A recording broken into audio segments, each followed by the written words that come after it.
জাতীয় সংসদ নির্বাচনের রোডম্যাপের খসড়া চূড়ান্ত। যশোর সংসদীয় আসন ৩-এর সীমানা পরিবর্তনের প্রতিবাদে গণমিছিল, নির্বাচন অফিস ঘেরাও। কুষ্টিয়ায় বেসরকারি শিক্ষার্থীদের বৃত্তি পরীক্ষায় বঞ্চিত করার প্রতিবাদে মানববন্ধন ও স্মারকলিপি প্রদান। মাগুরায় ৪ দিনব্যাপী বৃক্ষরোপণ অভিযান ও বৃক্ষ মেলার উদ্বোধন। মোংলায় যৌথ বাহিনীর অভিযানে ২ মাদক ব্যবসায়ী আটক। মোরেলগঞ্জে উন্মুক্ত লটারির মাধ্যমে খাদ্যবান্ধব কর্মসূচির ৪২ ডিলার নিয়োগ। কেশবপুরে ৮ ঘণ্টার ব্যবধানে সড়ক দুর্ঘটনায় ২ জনের মৃত্যু। দর্শক, শুনছিলেন দিনের খবরের প্রধান শিরোনাম, এবার বিস্তারিত। তার আগে আমাদের ইউটিউব চ্যানেল সাবস্ক্রাইব করুন এবং সব খবর পেতে ফেসবুক পেজ ফলো করে রাখার পাশাপাশি ওয়েবসাইট ভিজিট করুন।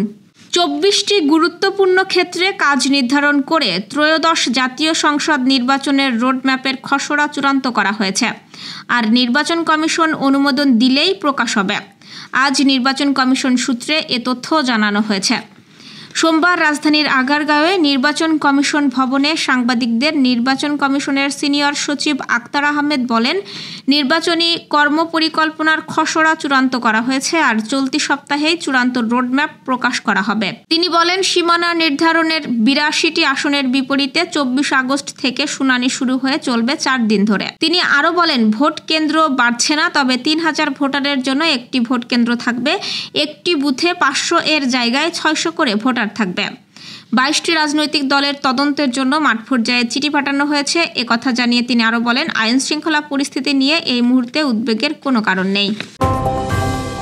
যশোর ৩ আসনের সীমানা পরিবর্তনের প্রতিবাদে গণমিছিল বের করে জেলা নির্বাচন অফিস ঘেরাও করা হয়েছে।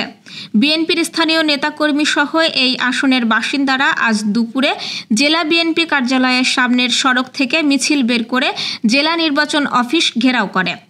আন্দোলনে জেলা বিএনপির সভাপতি অ্যাডভোকেট সৈয়দ সাবেরুল হক সাবু, সাধারণ সম্পাদক দেলোয়ার হোসেন খোকন, সাংগঠনিক সম্পাদক ইঞ্জিনিয়ার রবিউল ইসলাম সহ বিভিন্ন নেতাকর্মী অংশ নেন। ঘেরাও কর্মসূচিতে অভিযোগ করে বলা হয়, সীমানা পরিবর্তনের যে উদ্যোগ নেওয়া হয়েছে তা জনগণের মতামত বহির্ভূত। অবলম্বে এই চক্রান্ত বাতিল না হলে আরও বৃহত্তর আন্দোলনের কর্মসূচি দেওয়া হবেও বলে ঘোষণা দেন আন্দোলনকারীরা। এ সময় তারা আরও বলেন, প্রস্তাবিত সীমানা পরিবর্তনে এলাকার ভোটারদের স্বার্থ ক্ষুণ্ণ হবে বলে তারা আশঙ্কা করছেন। এ নিয়ে প্রয়োজনীয় প্রশাসনিক পদক্ষেপ না এলে ধারাবাহিক কর্মসূচি চলবে বলেও হুঁশিয়ারি দেওয়া হয়।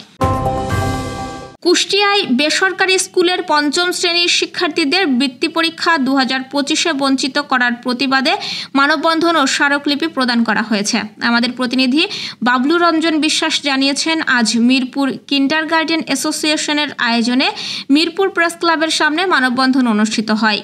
এ সময় উপজেলা কিন্ডারগার্টেন অ্যাসোসিয়েশনের সভাপতি মোহাম্মদ মুস্তফার সভাপতিত্বে বক্তব্য রাখেন অ্যাসোসিয়েশনের সাধারণ সম্পাদক রহিদুল ইসলাম, যুগ্ম সাধারণ সম্পাদক মজিবুল হক সহ অন্যরা। বক্তারা আগামী ৭ দিনের আলটিমেটাম দিয়ে বলেন, যদি উল্লেখিত সময়ের মধ্যে দাবি পূরণ না হয় তবে বৃহত্তর আন্দোলন গড়ে তোলা হবে। পরিকল্পিত বনায়ন করি, সবুজ বাংলাদেশ গড়ি, এই প্রতিপাদ্যে মাগুরায় ১৪ দিন ব্যাপী বৃক্ষরোপণ অভিযান ও বৃক্ষ মেলার উদ্বোধন হয়েছে। আমাদের প্রতিনিধি লিটন ঘোষ জানিয়েছেন, সকালে জেলা প্রশাসন চত্বর থেকে একটি র্যালি বের হয়ে চৌরঙ্গি মোড় ঘুরে কালেক্টরেট মাঠে গিয়ে শেষ হয়। পরে জেলা প্রশাসক ওহিদুল ইসলাম ফিতা কেটে ও বেলুন ফেস্টুন উড়িয়ে মেলার উদ্বোধন করেন।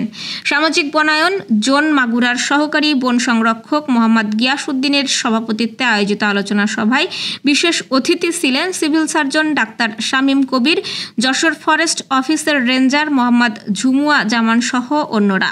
মেলায় মোট ১৫টি স্টল অংশ নিয়েছে। দেশি বিদেশি বিভিন্ন জাতের ফলজ, বনজ ও ঔষধি চারা প্রদর্শনের পাশাপাশি শিক্ষার্থীদের মাঝে চারা বিতরণ করা হচ্ছে। বাগেরহাটের মোংলায় যৌথ বাহিনীর অভিযানে ইয়াবা ও গাঁজাসহ ২ মাদক ব্যবসায়ীকে আটক করা হয়েছে। মঙ্গলবার রাতে গণমাধ্যমে পাঠানো প্রেস বিজ্ঞপ্তিতে কোস্টগার্ড এ তথ্য জানায়।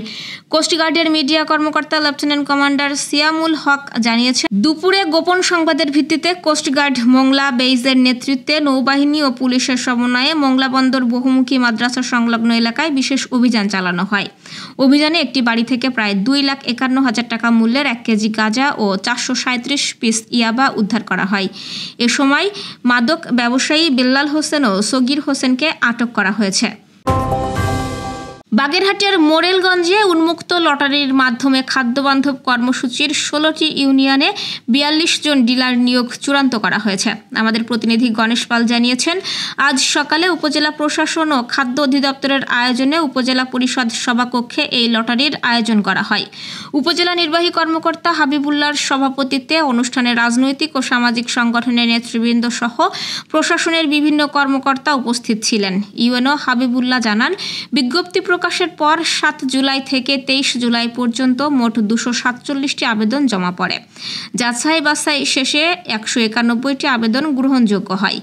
একই স্পটে একাধিক আবেদন থাকায় স্বচ্ছতা ও ন্যায় বিচার নিশ্চিত করতে উন্মুক্ত লটারির মাধ্যমে 42 জন ডিলার নির্বাচন করা হয়েছে। স্থানীয় জনপ্রতিনিধি, রাজনৈতিক দল ও সাংবাদিকদের উপস্থিতিতে লটারির পুরো প্রক্রিয়া সম্পন্ন হয়।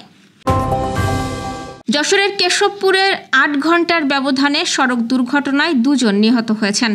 আজ ভোরে চুকনগরগামী একটি পেঁয়াজ বোঝাই ট্রাক উপজেলার মধ্যকুল এলাকায় পথচারী আবুল কাশেমকে চাপা দিলে তিনি ঘটনাস্থলেই মারা যান। ট্রাকটি পরে সড়কের পাশে আটকে যায়। এর আগে মঙ্গলবার রাত 10টার দিকে কাজ শেষে বাড়ি ফেরার পথে আলতাপোল এলাকায় পিকআপের ধাক্কায় নিয়ন্ত্রণ হারানো মোটরসাইকেল জয়দেব সরকারের সাইকেলে ধাক্কা দিলে তিনি মাথায় আঘাত পেয়ে ঘটনাস্থলেই মারা যান। এ সময় মোটরসাইকেল আরোহী শাহন হোসেন আহত হন।